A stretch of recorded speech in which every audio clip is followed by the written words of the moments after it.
Nalo gazeti Mwananchi lenye habari iliyopewa kipaumbele ni kamati kuu ikikutana leo Chadema kwenye uamuzi mgumu. Habari imeandikwa kwenye ukurasa wa pili wa gazeti hili. Nukuu ya Dr. Azavel Lwaitama, mjumbe wa bodi ya wadhamini ya Chadema, inasema hakuna mali inayopotea kwa mtu kuachia nafasi yake au kuhama chama. Kama alikuwa na mali baada ya kuondoka, atafuata utaratibu na kuikabidhi kwa mrithi wake au mhusika. John Mrema, nukuu yake, anasema kinachoelezwa na chama hicho Chadema kwa sasa ni uongo. Mitandao hiyo haipo chini ya miliki ya chama kwa sababu aliyepewa kuiendesha na dai fedha zake.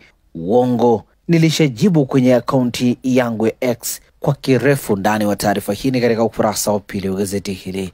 Gazeti limeandika foleni zinavyoleta karaha umasikini. Habari imeandikwa kwenye ukurasa wa 4 wa gazeti hili. Habari picha inaonyesha magari yakiwa kwenye foleni katika barabara ya Mandela mkoani Dar es Salaam.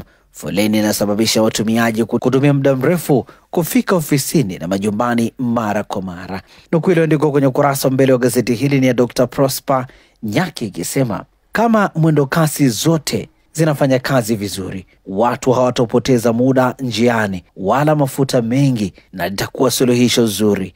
Barabara zikikamilika na uendeshaji wa mwendo kasi ukienda vyema, mji utabadilika. Undani wa taarifa hii katika ukurasa wa 4 pamoja na ukurasa wa 5. SMZ ya kusanya bilioni 16 bima ya wageni. Habari katika ukurasa wa 17. Sababu wabunge kucharuka fedha bajeti ya kilimo. Habari imeandikwa kwenye ukurasa wa 5 wa gazeti hili. Wabunge wamejia juu serikali kwa kushindwa kuipelekea fedha za kutosha wizara ya kilimo ikilinganishwa na bajeti iliyopitishwa katika mwaka wa fedha 2024-2025. Wakizungumza jana bungeni jijini Dodoma.